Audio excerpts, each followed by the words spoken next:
Today we're talking about a book called A Brief History of the Anglo-Saxons. It tells the story of how England first came to be.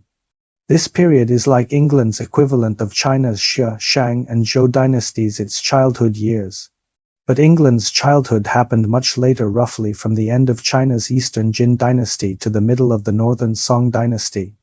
Covering more than 600 years, understanding England's early years helps us understand English culture and later history. For example, English has the largest vocabulary of any language in the world. To answer these questions, we need to go back to England's childhood. This book gives a great introduction to that era. Its biggest strength is its reliability. It's based on solid archaeology. The author, Henrietta Leyser, is a historian and archaeologist who studied at Oxford and specializes in early British and religious history.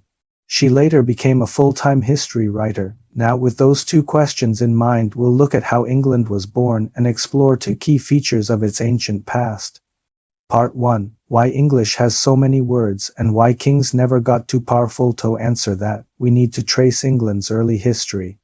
British history is sometimes compared to a hamburger. Why?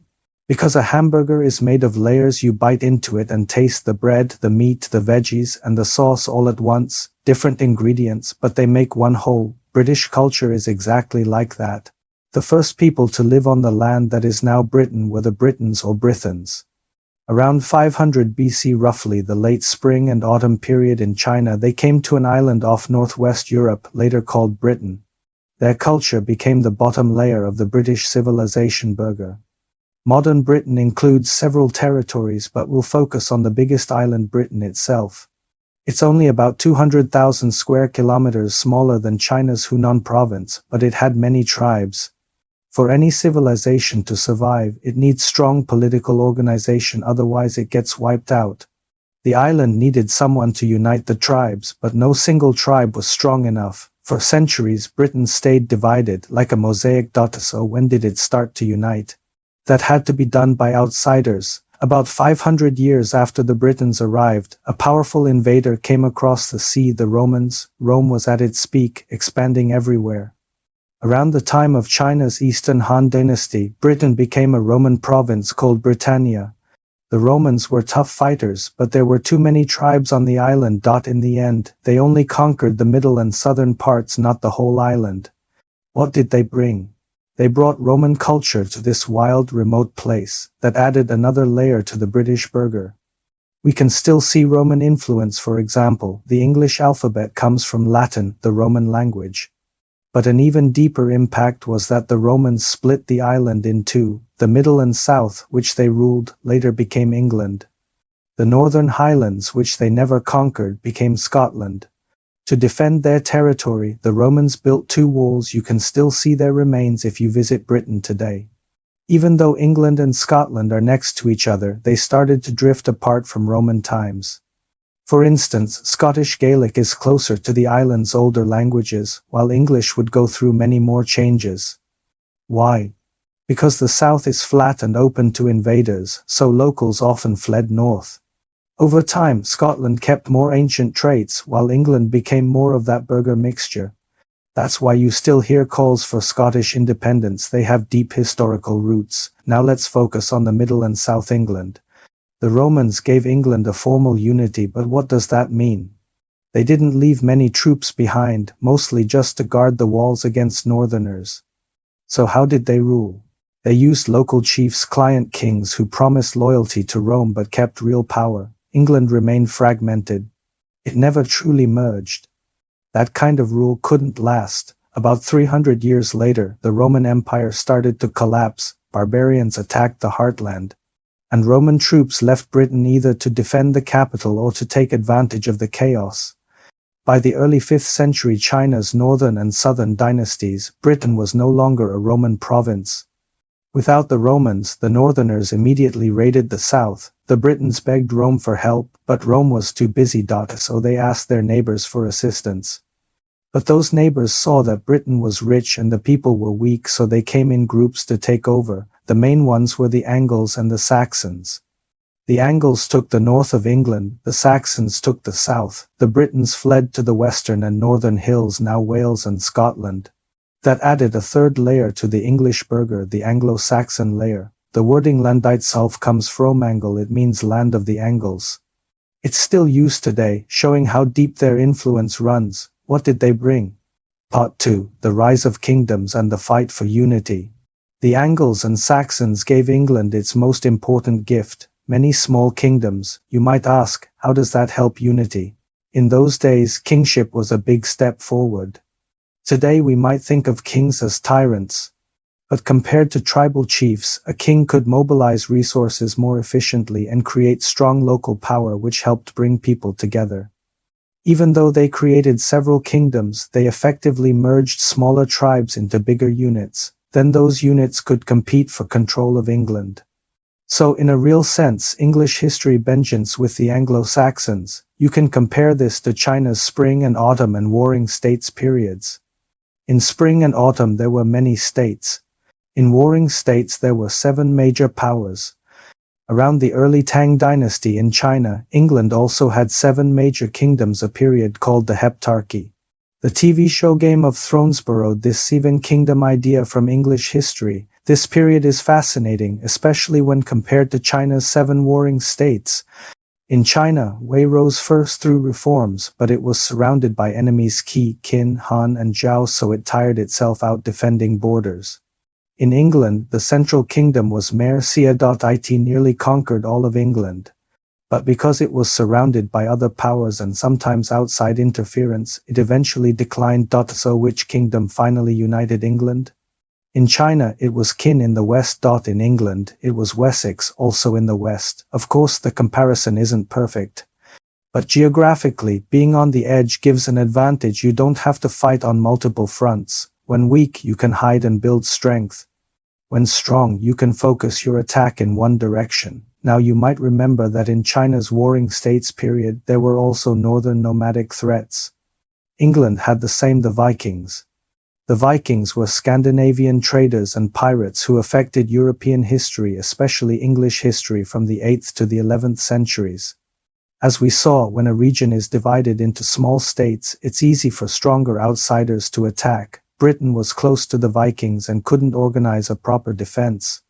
The Vikings even took over the eastern half of England. Wessex, in the southwest corner, suffered less damage. It took the chance to swallow up neighboring lands. And even if it couldn't take them directly, it made them vassal states. When the time was right, the King of Wessex fought a big battle against the Vikings. They agreed to divide the island roughly from northwest to southeast. The Vikings took the northeast, Wessex the southwest.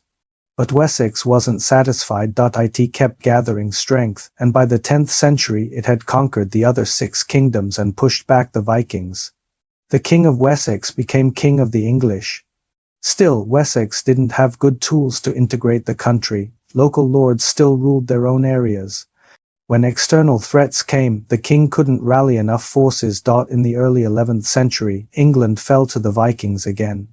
The Vikings stayed for a long time, and their culture blended into English culture, another layer to the burger. Unlike the Romans, the Vikings didn't just come and go. They were a seafaring trading people who settled wherever they went. Today, days of the week in English come from Viking myths. Thursday is from Thor, Wednesday from Woden Odin.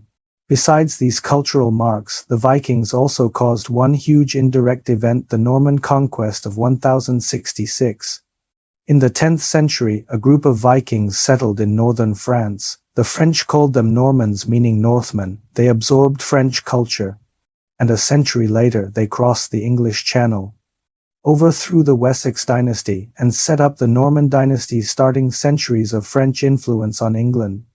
There's another book on that if you want to learn more. So now we can answer our first 2 questions.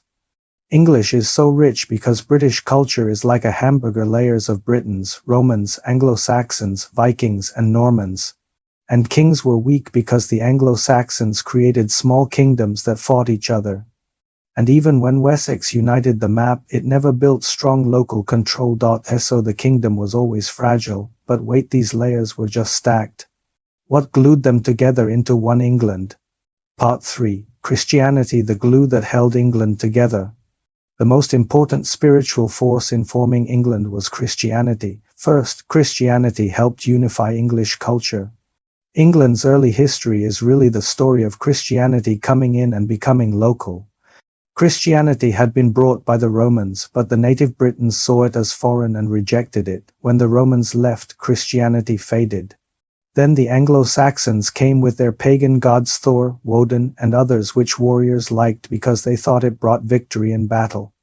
But some ambitious kings realized that tribal gods weren't enough. If you wanted to rule more people, you needed a bigger, more universal belief system. Christianity had a well-developed theology, so it could justify your rule and give you legitimacy in the struggle for power.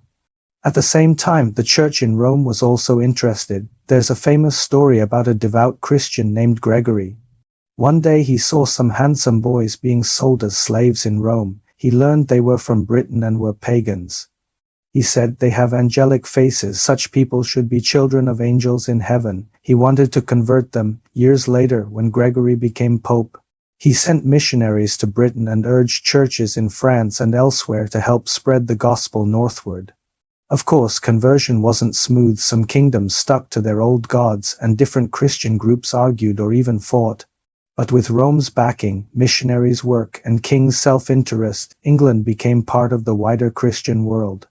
By the 7th century, England had many bishoprics, and Christianity covered almost all of it. The church was involved in births, weddings, deaths, everything. Monasteries sprang up, housing kings, nobles, and peasants. They became centers of learning and art. English scholarship and culture grew inside them. This cultural convergence naturally led to a shared identity that brings us to Christianity's second role, political unification. Earlier, we saw that some kings accepted Christianity to gain legitimacy. Mercia rose partly because its king converted. Wessex also chose Christianity, especially King Alfred the Great, who claimed he was chosen by God since childhood. He translated religious works into English and sponsored the Anglo-Saxon Chronicle. Writing history was a way to claim legitimacy, and only churchmen could write, so the church was involved all along. Remember the Vikings? They occupied eastern England. To get that land back, the English couldn't always beat them in battle, but they used Christianity. Through diplomacy and marriage, they persuaded the Vikings to convert. So they didn't drive the Vikings out. They gradually absorbed them. People who shared a land and faith slowly merged into one community. That's the glue effect. Britons, Anglo-Saxons, and Vikings all lived together with different cultures. Christianity gave them a common faith. And over time they became one people with similar economy, society, and language. Even before the map was united, the idea of a united England already existed and was recognized internationally. Pope Gregory treated England as one whole. Missionaries were given the title Bishop of Britain. Their preaching and church building spread the notion of a single kingdom. Unification was just a matter of time. Christianity also played a third role. It connected England to mainstream European civilization and gave it spiritual energy for later greatness. Today we think of Britain with France, Germany, and Italy, not with Norway, Sweden, Iceland, or Denmark. But Britain was once an isolated island, often raided by Vikings. It belonged to the Nordic cultural sphere. So why did it become Western European? Because of Christianity. Christian rituals require wine and bread for communion and olive oil, things not produced in Britain. To get them, England had to keep close ties with the continent, especially France and Italy, the heart of Western Europe. Meanwhile, Scandinavia stayed pagan until much later 10th century, while England had been Christian for over 300 years by then. Later, the Norman conquest tied England even closer to France and the West. In the Middle Ages, English knights joined the Crusades. In the modern era, when Spain and Portugal opened new sea routes, the English followed, using spreading the gospel as an excuse. Christianity became a seed for the later British Empire. So, in short, England was born from layers of invasion and settlement. Its language, its limited kingship, and its identity were all shaped by this messy, layered history. And Christianity was the ingredient that finally mixed all those layers into one nation. That's the story of how England began.